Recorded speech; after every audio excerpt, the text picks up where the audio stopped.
다음 주면 25장 말씀으로 유다가 멸망합니다.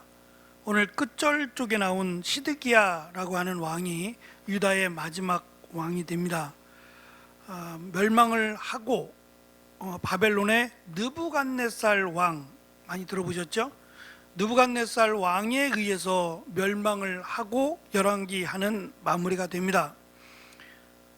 다음 주에 열왕기 하루 마무리하고 이제 우리는 그 바벨론의 느부갓네살 왕을 쫓아서 다니엘서로 갑니다.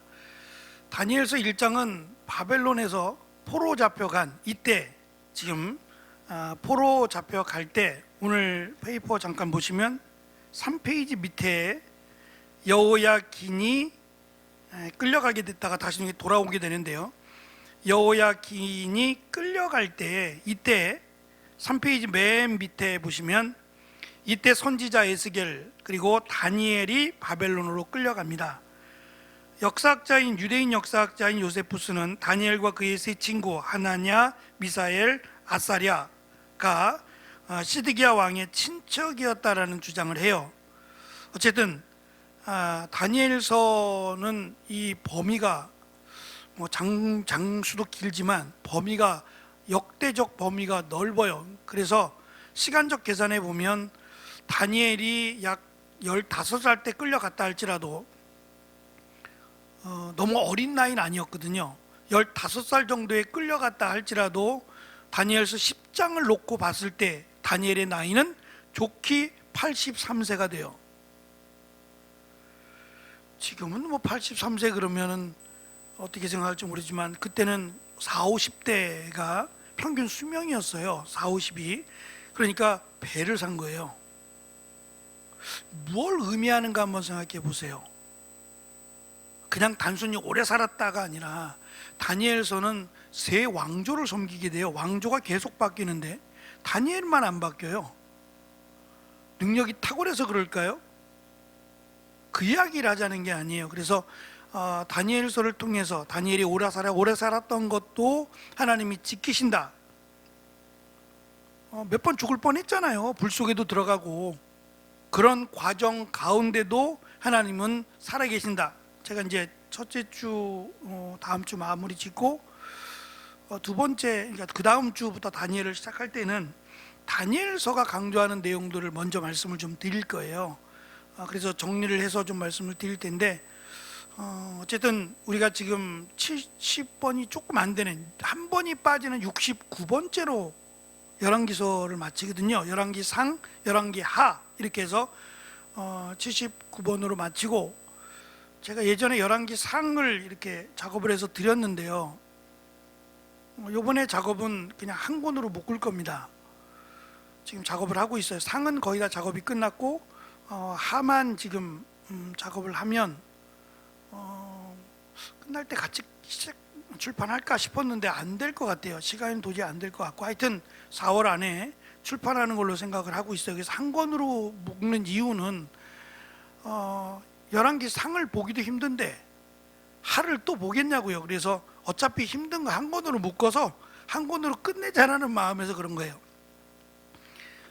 제가 지난번에 말씀드린 것처럼 그 조선왕조에 대한 관심이 조금 있어서 조선왕조 실록이라고 하는 원래 기자인데, 이분이 기자인데 기자를 만화를 그리는 기자예요. 만평 뭐 이런 것들을 그리는 기자인데, 이분이 무슨 바람이 들었는지 기사직을 때려치고 조선왕조 실록으로 시사 만화식으로 역사 만화를 그리기 시작했어요. 남들은 미쳤다고 그랬는데 자기는 너무 하고 싶은 거예요. 근데 막상 해보니까 쉬운 일이 아닌 거예요. 역사적 자료가 많지 않으니까. 그래서 막 너무 공부를 많이 했대요. 자기가 이렇게 공부해야 될 줄 알았으면 이걸 그리려고 하지 않았을 거다. 그러니까 욕심이 화를 불렀다고는 하는데, 어쨌든 본인에게는 평생의 작업이기도 하고 또 꼭 하고 싶었던 일이니까 얼마나 의미가 있겠어요. 20권입니다. 만화로 그린 책인데 20권이나 돼요. 제가 지금 무슨 말씀을 드리려고 하냐면, 만약에 역대 열왕기 상, 열왕기 하를 이런 식으로 그림으로 그린다면 얼마나 나올까요? 저는 나오는 게 문제가 아니라 나올 게 없어요. 우리가 잘 아는, 실제로 열왕기 상하를 통틀어서 이제껏 신앙생활하면서 들었던 설교는 왕들에 대한 이야기는 거의 없어요. 거의 없고 엘리야, 엘리사 이렇게 선자들을 통해서 일어났던 사건들을 중심으로 설교를 들으셨을 거예요. 근데 솔직히 열왕기 상하를 놓고 보면 선지자의 활동한 내용보다는 왕들에 대한 이야기가 훨씬 많죠. 훨씬 많은 거예요. 이게 뭘 의미하는 거예요? 이 왕들에 대해서 잘 알아려고, 왕들의 어떤 일대기나 이런 왕들에 대한 것을 잘 알아야 된다라는 그런 취지가 아니라는 걸 느꼈을 거예요. 오늘 말씀에도 서둘러 빨리 끝내려고 하는 게 아니라 할 말이 없어요. 우리가 성경 말씀 이렇게 한 장씩 봤는데 거의 끝쪽에 가면 그 왕이 끝날 때는 그 왕에 대한 내용은 유대 역대 지략에 기록되어 있지 않느냐, 그거 보라는 거죠. 그러면 지금 여기서는 역대 지략에 기록된 그 내용들을 다시 여기다 쓰고자 하는 건 아니라는 거예요. 열왕기서를 기록한 기록자는 특별한 의미를 갖고 이스라엘이 왜 멸망했느냐, 이스라엘이 왜 나눠졌느냐, 왜 멸망했느냐, 유다가 왜 멸망했느냐, 그리고 너희들이 지금 이것을 읽는 너희들이 왜 포로로 와 있느냐, 역사를 알라는 거예요. 단순히 과거의 역사가 아니라 왜 여기까지 와야만 했고 왜 이런 비참한 삶을 살게 되었느냐, 그 답을 가르쳐주기 위한 게 목적이에요. 그래서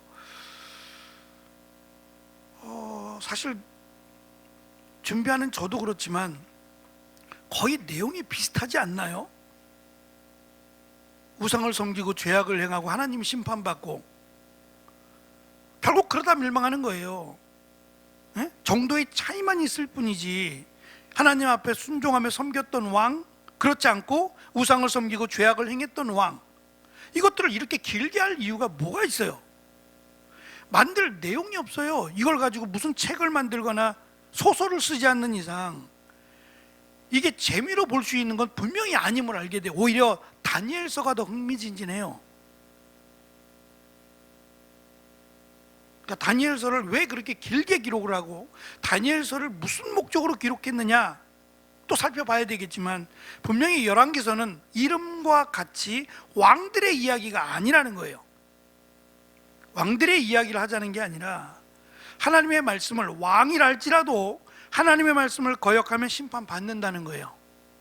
오히려 백성들보다 더 강한 심판을 받는다는 거예요. 하려면 하나님을 제대로 섬기면서 하라는 것이 이 역대기를 통한, 열왕기서를 통한 경고이기도 합니다. 어쨌든 힘든 69번이나 되는 힘든 여정을 잘 오셨어요. 잘 오셨어요. 주명이 작업하고 있지?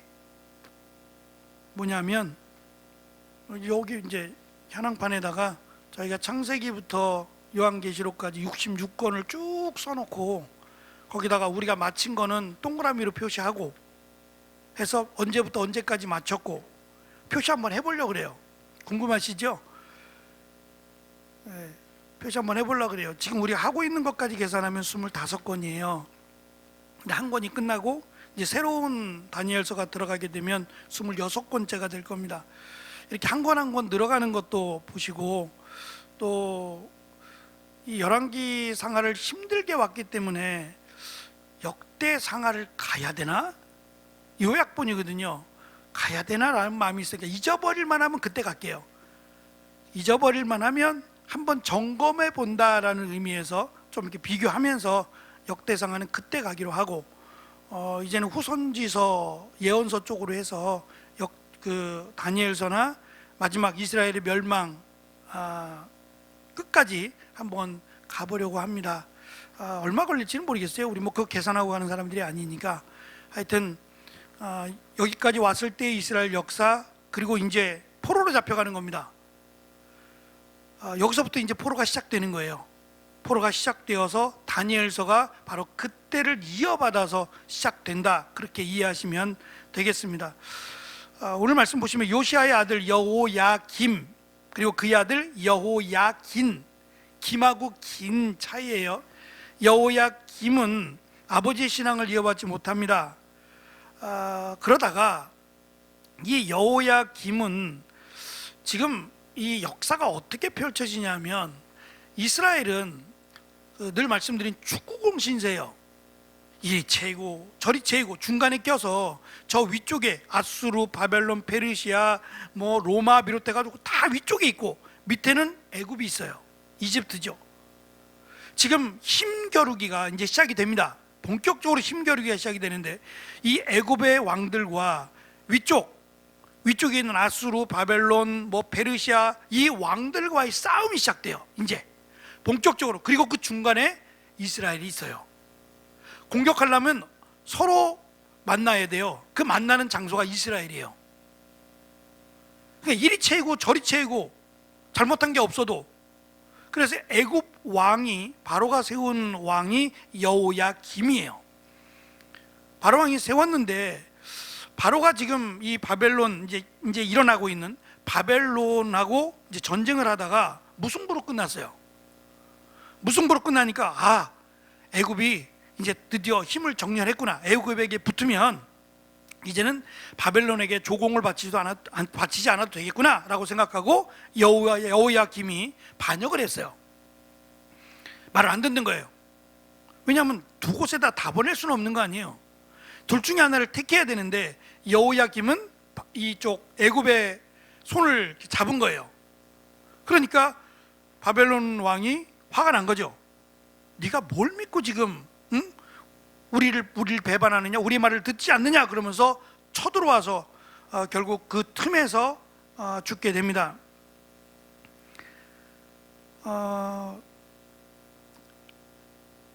밑에 이제 1페이지 밑에 말씀을 같이 한번 읽어보죠. 2절과 4절의 말씀인데요. 여호와께서 말씀입니다. 시작. 여호와께서 그의 종 선지자들을 통하여 하신 말씀과 같이 갈대아의 부대와 아람의 부대와 모압의 부대와 암몬 자손의 부대를 여호야김에게 보내 유다를 쳐 멸하려 하시니, 이 일이 유다에 임함은 곧 여호와의 말씀대로 그들을 자기 앞에서 물리치고자 하심이니, 이는 므낫세의 지은 죄 때문이며 그가 무지한 자의 피를 흘려 그의 피를 예루살렘에 가득하게 하였음이라. 여호와께서 사하시기를 즐겨하지 아니하시니라. 갈대아의 부대가 바로 바벨론이에요. 갈대아의 부대가 바벨론인데, 이 바벨론을 비롯해서 연합군이에요. 바벨론도 감당이 안 돼요. 근데 그 주변 국가들이 다 유다를 치러 왔어요. 이건 무조건 항복입니다. 무조건 항복인데, 하나님이 함께하면 이길 수 있어요.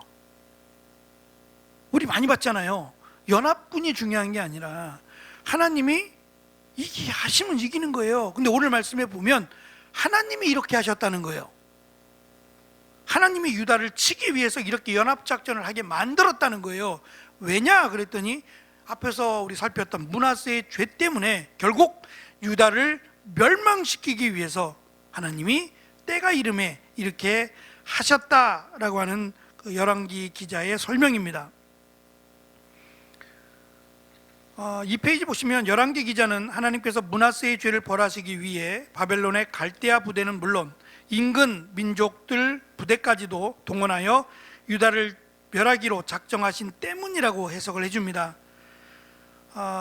특별히 오늘 우리가 읽은 말씀 가운데서 느부갓네살 왕이 와서 침략해서 여호야김의 아들 여호야긴을 데려갑니다.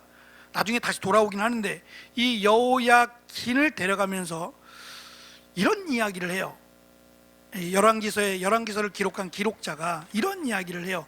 솔로몬이 귀중하게 여겼던 거, 솔로몬이 만들어서 자랑했던 거 다 가져간다는 거예요. 결국 그 말은 이걸 왜 만들었냐는 거예요. 그러니까 정말 하나님을 위해서 만든 거예요. 그리고 하나님이 그걸 모르시겠어요? 사람에게 보이기 위한 거였어요. 말은 하나님이지만 하나님을 위해서가 아니라 결국 자신의 대단함을 보여주기 위해서, 심지어는 방패를 금으로 만들면 금은 약해서요, 이 노수로 만든 창날이 뚫어버린답니다. 금은 이걸 왜, 그럼 방패가 아니죠. 방패라는 것은 창을 막는다는 뜻이 있잖아요. 못 막아요, 금으로 만들면. 근데 금으로 뭐하러 만들어요? 무겁기만 한데, 번쩍번쩍하고. 결국은 자기를 자랑하기 위함이에요. 이런 금이 나에게 있다, 우리는 이런 방패까지도 금으로 만들 재력이 있다, 이거 아니었어요? 결국 다 빼앗긴다는 거예요. 예수님도 그 말씀하셨어요. 이 땅에 수고해서 땀을 흘려서 재물을 모아요. 모으는 건 당연히 중요해요. 그런데 그 이상이 되어버리면 재물이 나를 먹는다는 거예요. 내가 재물을 다스려야 되는데 이 재물이 나를 먹는다는 거예요. 우리 그런 이야기 아시죠? 동화에, 우리나라 동화는 아닙니다만 그 항아리와 이발사라고 하는 내용 혹시 아세요? 행복한 이발사입니다. 왕궁에 들어가서 왕의 머리카락을 잘라주던, 근데 이 이발사가 너무 행복해요. 너무 행복해서 왕이 이 이발사를 좋아해요. 그렇다고 해서 이발사의 임금이 많으냐? 그것도 아니에요. 그냥 자기 일을 즐기는 거예요. 자기 일을 즐거워하고 굉장히 행복해요. 정말 행복한 이발사예요. 그래갖고 왕이 늘 이 이발사로부터 이렇게 머리를 깎고 그럴 때마다 피로가 싹 가시는 것 같은 행복한 시간을 보냈는데, 어느 날인가부터 이발사가 얼굴에 수심이 가득한 거예요. 그날만 그런가? 몸이 안 좋아서 그런가? 두 번째, 세 번째 찾아갔을 때 여전히 마찬가지예요. 이상한 느낌을 받아요. 그러면서 왕이 이제 이발사에게 묻죠. 혹시 너 금이 반 정도 찬 항아리를 혹시 발견했느냐? 깜짝 놀랐어요. 왜 놀랐을까요?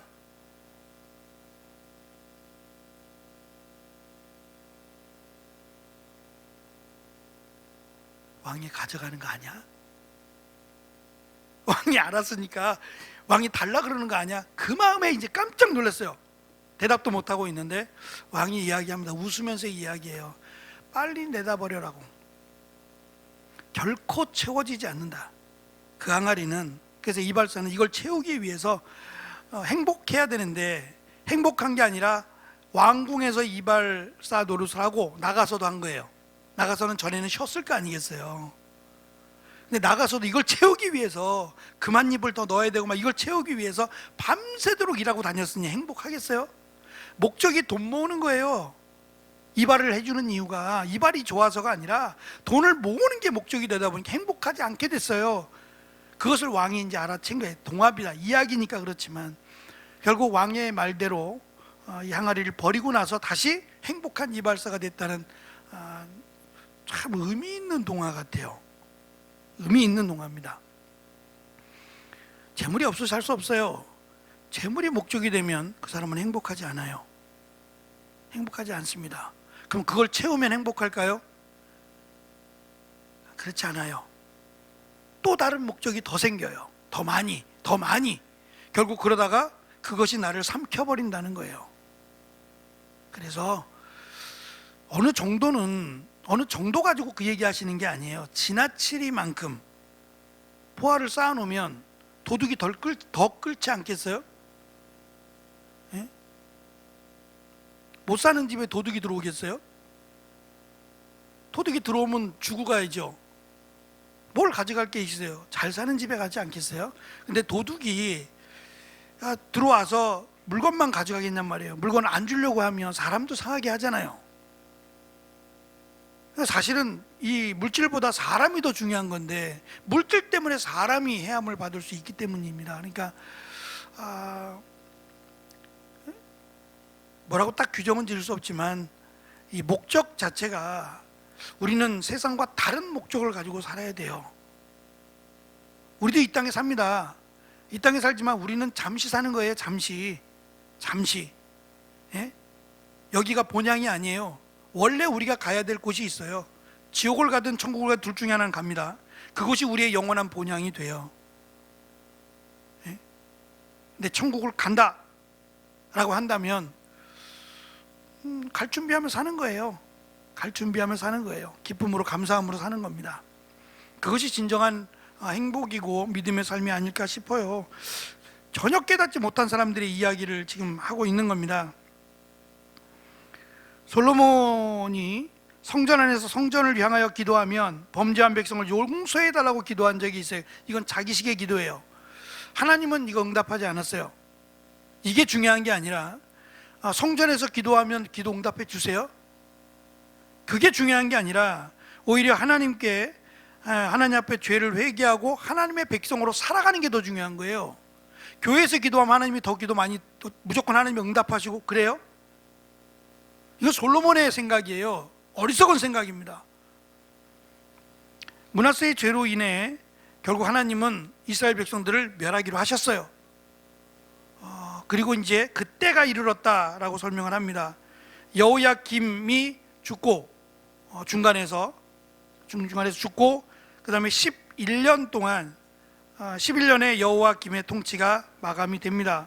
너무 빨리 마감이 되죠. 시작한 지 몇 절이 안 됐는데 갑자기 5절부터 7절은 여호야김의 남은 사적과 행한 모든 일은 유다 왕 역대지락에 기록되지 아니하였느냐. 보통 끝에 나와야 되는 말이 그냥 시작하자마자 나오고 있어요. 할 말이 없는 거예요.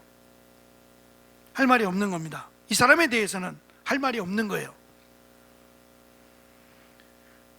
애굽 왕이 다시는 변경 밖으로 나오지 못했다라는 것은 일어날 기회. 그래서 이 애굽강, 그러니까 나일강이죠.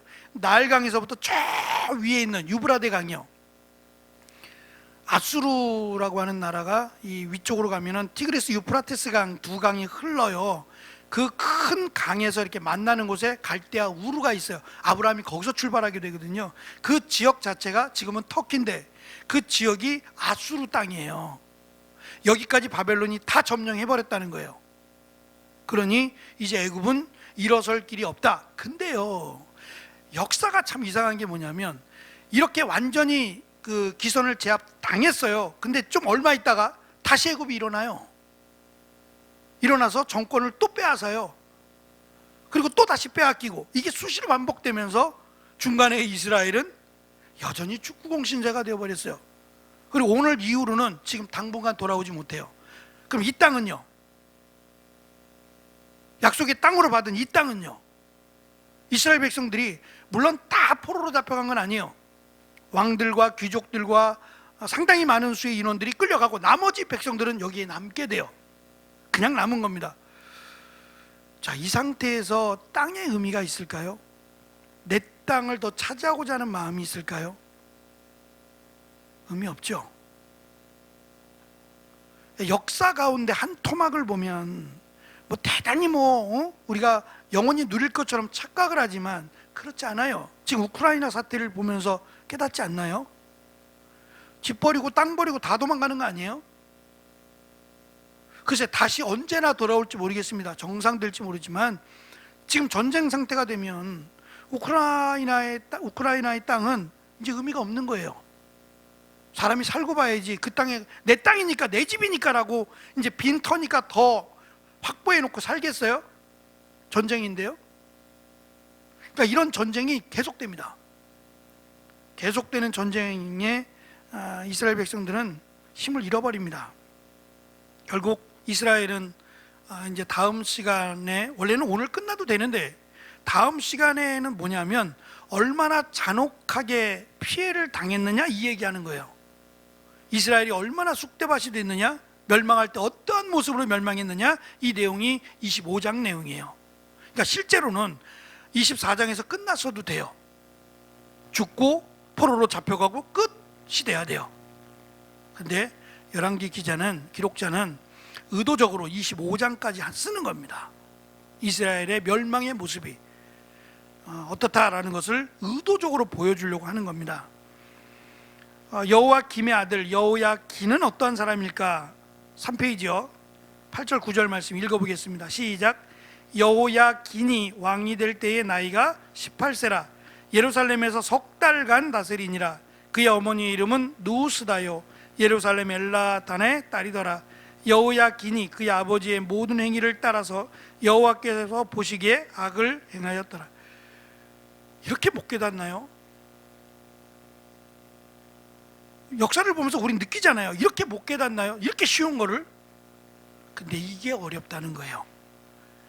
그러니까 하나님 앞에 돌아오는 게 결코 쉽지 않아요. 쉽다 진짜라고 말할 수 없어요. 역사를 보니까 우리는 아는 거예요. 이건 아니지, 이렇게 하면 안 되는데, 역사를 보니까 느껴지는 거예요. 그럼 이 역사가 우리의 역사와 다를까요? 똑같진 않지만 이 역사 속에서도 우리는 답을 찾을 수 있어요. 그러니까 역사가 중요하다는 거죠.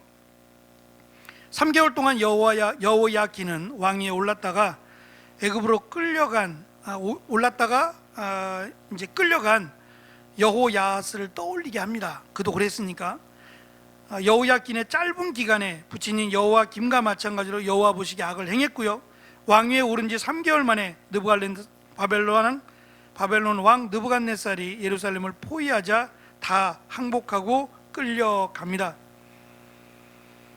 이 비극적인 장면을 기록하면서 바벨론으로라고 하는 말을 3번이나 반복을 하면서 바벨론 땅이 사실은 돌아올 수 없는 땅이에요.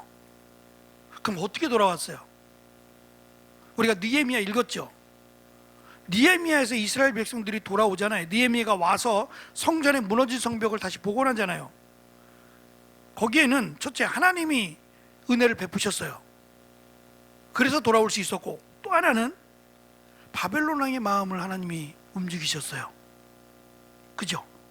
그렇지 않고서는 돌아올 수 없어요. 그리고 이게 참 어려운 일인데, 저희가 같이 공부했던 그 목사님들 중에는 거의 다 돌아온 것 같아요. 저랑 같이 공부했던 분들은 거의 다 돌아왔던 것 같아요. 근데 저는 짧게 있었고 한 10년 정도 있게 되면 돌아오기 정말 어려워요. 왜 어렵냐면 애들 문제로 어려워요. 우리 아이들도 와가지고 힘들었거든요. 왜냐하면 이 대화는 되는데 한글을 이해하기가 쉽지 않은 거예요. 더군다나 우리 아이들 교육이 외국보다 훨씬 앞서가 있잖아요. 거기다가 저는 좀 가슴이 아팠던 게, 얘네들이 이제 말을 할 때 우리나라 한국어하고 영어하고 섞어서 말을 하잖아요. 그러면 아이들이 놀려요. 부러우니까 놀리는 거예요. 야, 너 발음이 정말 다르다 부터 시작해서 한번 해봐 이러면서 놀리니까 더 안 하게 되는 거예요. 창피하고 놀리니까 더 안 하게 돼서 결국은 이제 안 하게 되니까 잃어버리는 거죠, 다. 근데 이제 지난번에 왔던 목사님은 저보다 더 오래 있었어요. 남아공에 10년 있었어요. 둘째가 남아공에서 태어났으니까 얼마나 더 힘들었을까요? 네? 그래서 얘는 그래도 큰애는 나름대로 와서 중학교 때인가 고등학교 때 왔거든요. 와서 특채로 하고 영어 성적이 워낙 우수하니까 영어 성적으로 해가지고 대학을 갔어요. 근데 이거 보시면 안 되는데, 둘째 녀석은 도저히 안 된대요. 도저히 안 돼서 들어갈 수 있는 데로 갔대요. 들어가기만 하는 데로 갔어요. 근데 그것도 학교를 다니기 싫다고 그냥 학교를 나와버렸어요. 휴학도 안 하고. 군대를 갔다가 제대하고 와서 보니까 휴학비를 안 내고 제대한 거예요. 근데 그 학교가 또 받아줬어요. 그 이번에 복학을 했는데 공부하는 모습을 한 번도 본 적이 없대요. 얘는 이제 그쪽은 아닌 거죠. 그러니까 얘의 문제가 아니라 얘가 자라온 환경이나 이것들이 너무 다른 거예요. 너무 다른 거예요. 그러니까 아이들한테 미안한 마음이 없잖아, 있어요. 제가 혼자 갔어야 되나? 아이들한테 좋은 기회가 되겠다라고 생각을 했고 그렇게 결정을 해서 간 건데, 막상 해보니까 아이들을 위해서라면 더 있는 게 좋겠다 생각이 들 정도예요. 한국의 교육 현실을 아니까 차라리 거기에 있을 수만 있으면 거기서 더 아이들을 대학까지 보낼 수 있으면 그 마음이 들 정도예요. 거기서 대학을 졸업하면 미국으로 가거나 영국으로 가거나 얼마든지 유학이 가능하니까 좋은 대학으로도 갈 수 있어요. 근데 거기서 아무리 영어를 잘하고 공부를 잘한다를 들어와서 좋은 대학 가기는 정말 어려운 거예요. 짧은 기간은 더더욱 그래요. 지금 포로로 잡혀갔습니다. 1세대는 그럴만해요. 근데 2세대가 되면서 내 나라가 돼요. 3세대가 되면서 이제 말을 점점 잃어버리게 돼요. 그 나라 사람들과 결혼하게 되고 그 나라의 문화가 내 문화가 되면서 이제는 정체성을 완전히 잊어버리게 돼요. 문제는 이것에 대해서 안타까워하냔 말이에요. 하나님을 믿으면 안타까워했어야 되는데 하나님에 대한 것도 없고 그냥 그 나라의 백성이 살아가는 게 지금 이 다니엘이 나오게 되는 배경이에요. 이게 너무 이상하다는 거예요. 예? 다니엘의 신앙이, 믿음이 지금 포로로 잡혀간 이스라엘 역사를 우리가 살펴보고 있는데, 포로로 잡혀가고 멸망당하는 이스라엘의 왕들과 비교했을 때는 완전히 천차만별이에요. 어떻게 이럴 수가 있느냐. 또 다니엘과 세 친구의 모습도 마찬가지죠. 왕의 명령을 불복하는 거잖아요. 좋은 거 먹으라 그랬더니 싫다고, 우리 야채만 먹겠다고. 이게 다이어트를 위해서 아니라 그랬잖아요. 이 정도의 믿음을 갖는 것이 오히려 이상하다. 그런데 그러한 것이 있었기 때문에 이스라엘은 그래도 다시 돌아올 수 있었다는 거예요. 역사를 통해서 우리를 다시 확인해 볼 수 있는 귀한 은혜가 되었으면 좋겠어요. 결국은 때가 이르러서 유다가 멸망할 때가 되어서 하나님이 이스라엘을 멸망시켰다라고 하는 것이 이 열왕기서 기록자의 결론입니다. 그러니까 아쉬워하지 말라는 거예요. 아쉬워하지 말라. 당연히 멸망된 거, 그러면 이제 그 다음이에요. 하나님은 멸망당할 것까지 말씀하셨잖아요. 그럼 멸망당했어요. 그럼 어떻게 하면 돌아올 수 있어요? 그 생각을 해야 되는 거예요. 어떻게 하면 돌아올 수 있느냐. 그것이 이제 에스겔 선지자나 선지자들을 통해서 하나님이 말씀하시는 거예요. 하나님은 지금 버린 것 같잖아요. 이스라엘을 집어 던진 것 같고 버린 것 같잖아요. 이렇게 연합군에 의해서 포위당해서 비참하게 끌려가는 모습들을, 그 모습을 지금 보고 있는 거거든요. 그러면 이제 돌아올 수 없는 건가요? 선지자들을 통해서 하나님 하신 말씀은 돌아오라는 거예요. 여호와께로 돌아오라, 이거 아닙니까? 돌아오면 내가 다시 너희 하나님이 되어 주겠다는 거예요. 전 이것이 하나님의 끝없는 은혜와 사랑이에요. 사실 우리가 신앙생활 하면서 힘든 것은, 제일 힘든 것은 뭐냐면 나에 대해서 실망할 때가 제일 힘들어요. 다른 사람이 아닌 내가 감당할 수 없는 문제 때문이 아니라 늘 넘어지는 나를 볼 때 힘든 거예요. 내가 이거밖에 안 돼? 라고 하는 나를 볼 때 힘들어요. 그러니까 그것도 못 보면 사실 뭐 힘들 것도 없는데 나의 부족함을 볼 때마다 힘들긴 해요. 그래도 부족함을 아시는 하나님께 또다시 나올 수 있고 하나님의 은혜를 구할 수 있는 것, 저는 우리의 모습이 있다고 생각해요. 그러니까 우리가 부족하다, 연약하다, 사실은 그것이 문제가 아니라 하나님께로 나아가지 못함이 문제예요. 선 하나의 차이입니다. 생각 하나의 차이예요. 하나님은 분명히 이스라엘 백성들을 미워하기 때문에 심판하신 게 아니에요. 심판을 통해서 다시금 하나님의 백성으로 돌아오게 하기 위함입니다. 당장은 하나님이 우리를 버렸다라고 생각할지 모르겠어요. 하나님이 버렸으면 이렇게 끝나지 않고요, 진작 끝났어야 돼요. 우리가 봤잖아요. 북이스라엘을 얼마나 하나님이 용서하셨어요. 남유다도 마찬가지예요. 얼마나 용서하신 거예요. 근데 하나님은 때가 되어서 더 이상의 용서는 의미가 없다고 보신 것이고, 그래서 멸망을 시키셨어요. 그리고 이스라엘 백성들이 완전히 멸망당한 게 아니잖아요. 아직 예수 그리스도가 오셔야 됩니다. 백투더 예루살렘이라고 하는 그 동영상을 만드신 분이 계세요. 이분은 뭘 생각하느냐 하면, 예수님이 다시 오실 때 그때를 이스라엘이 회개하고 돌아온 때로 보세요. 성경의 역사처럼. 그래서 마지막 땅끝 이스라엘로 보세요. 저는 그렇지 않습니다. 저는 뭐 꼭 그렇다고 보지 않아요. 그건 하나님의 뜻이겠죠. 성경에서 말씀하신 땅끝은 뭐 지역적으로 정말 복음이 전해지지 않은 곳까지가 땅끝이고, 또 사회적으로는 소외되고 외면당한 그들에게 복음을 전하게 하신 것, 그러다가 오실 거예요. 언제 오실지는 아무도 몰라요. 이스라엘 백성들이 하나님께로 돌아왔다고 그때가 땅끝이냐? 그건 모르죠. 그러나 그렇게라고 말하는 건 전 아니라고 봐요. 아무도 몰라요. 아무도 모르지만 하나님이 지금도 이스라엘 백성들을 참고 기다리시지 않을까요? 예수 그리스도를 십자가에 못 박아 죽인 장본인들, 그의 후손들이지만 그래도 여전히 그들 가운데 복음이 전해지고 있고 그 이스라엘의 선교사로 가서 목숨을 걸고 선교하는 선교사님들이 계세요. 언제 죽을지 모르는 긴박감 속에서 그들에게 복음을 전하는 선교사님들이 있다니까요. 오지에서 복음을 전하는 선교사님들이 있어요. 예수님 오실 때까지 이 일들을 감당하시겠지요. 우리도 마찬가지죠. 우리가 해야 될 일은 하나님의 사람 그리고 예수 그리스도를 믿는 믿음의 사람들을 세우는 일이야말로 우리가 해야 될 막중한 책임이라고 생각해요. 그것이 사라지면 지금 우리가 역사를 통해 본 것처럼 아무것도 남지 않아요. 아무것도 남지 않습니다.